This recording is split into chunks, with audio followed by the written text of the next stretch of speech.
അഹല്യയിലെ വിദഗ്ധരായ ഡോക്ടർമാരുടെ ചികിത്സ കൊണ്ട് എനിക്ക് എന്റെ കാഴ്ചശക്തി പൂർണ്ണമായും തിരിച്ചു കിട്ടി. ഇപ്പൊ എനിക്ക് ഈസിയായി വായിക്കാം. നേത്ര സംരക്ഷണത്തിന് നമ്മുടെ Ahalya. Ahalya foundation eye hospital, കേരളത്തിൽ എല്ലായിടത്തും. ചാലിക്കടവ് ജംഗ്ഷനിലെ ബസ് കാത്തിരിപ്പ് കേന്ദ്രം അപകടാവസ്ഥയിൽ. ദിനംപ്രതി നൂറുകണക്കിന് ആളുകൾ എത്തുന്ന ബസ് കാത്തിരിപ്പ് കേന്ദ്രമാണ് വാഹനം ഇടിച്ചതിനെ തുടർന്ന് അപകടാവസ്ഥയിലായിരിക്കുന്നത്. വാഹനാപകടത്തിൽ കേടുപാട് സംഭവിച്ച മൂവാറ്റുപുഴ കോതമംഗലം റോഡിലെ ബസ് കാത്തിരിപ്പ് കേന്ദ്രം അപകടാവസ്ഥയിൽ. ദിനംപ്രതി നൂറുകണക്കിന് ആളുകൾ ആശ്രയിക്കുന്ന ചാലിക്കടവ് ജംഗ്ഷനിലെ ബസ് കാത്തിരിപ്പ് കേന്ദ്രമാണ് അപകടാവസ്ഥയിലായിരിക്കുന്നത്. ദിവസങ്ങൾക്ക് മുൻപ് വാഹനം ഇടിച്ചാണ് സ്വകാര്യ കമ്പനി പൊതുജനങ്ങൾക്കായി നിർമ്മിച്ചു നൽകിയ ബസ് കാത്തിരിപ്പ് കേന്ദ്രത്തിന് കേടുപാട് സംഭവിച്ചത്. വാഹനമിടിച്ച് മേൽക്കൂരയും തൂണുകളും ഏത് നിമിഷവും നിലംപതിക്കാവുന്ന അവസ്ഥയിലാണ്. കോതമംഗലം പോത്താനിക്കാട് ഭാഗങ്ങളിലേക്ക് പോവേണ്ട നൂറുകണക്കിന് യാത്രക്കാർ ബസ് കാത്തു നിൽക്കുന്നതിനും വിശ്രമിക്കുന്നതിനും ആശ്രയിച്ചിരുന്ന കേന്ദ്രം തകർച്ചയിലായതോടെ അപകട ഭീഷണിയിലാണ്.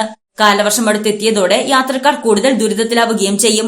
എത്രയും പെട്ടെന്ന് തന്നെ ബസ് കാത്തിരിപ്പ് കേന്ദ്രത്തിൽ അറ്റകുറ്റപ്പണികൾ നടത്തി അപകട ഭീഷണി ഒഴിവാക്കണമെന്നാണ് യാത്രക്കാരുടെ ആവശ്യം.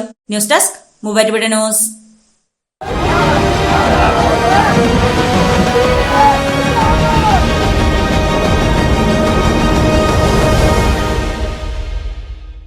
അനുദിനം വളർന്നുകൊണ്ടിരിക്കുന്ന മൂവാറ്റുപുഴ ന്യൂസിന്റെ ഭാഗമാകാൻ മൂവാറ്റുപുഴയിലെ ജനപ്രതിനിധികളായ ഞങ്ങളും വാട്ടർ അതോറിറ്റി ഉദ്യോഗസ്ഥരെ ഉപരോധിച്ച് നമസ്കാരം പകുതി വില തട്ടിപ്പ് നിർമ്മാർജ്ജനം തുടങ്ങിയ പ്രവർത്തനങ്ങളാണ് പുരസ്കാരത്തിൽ ഭാഗമാക്കിയത്. നാടിനൊപ്പം നേരിനൊപ്പം നിലകൊള്ളുന്ന മൂവാറ്റുപുഴ ന്യൂസിലൂടെ ജനങ്ങളുടെ വിശേഷങ്ങൾ ഞങ്ങൾ തന്നെ ജനങ്ങളിലേക്ക് എത്തിക്കുന്നു.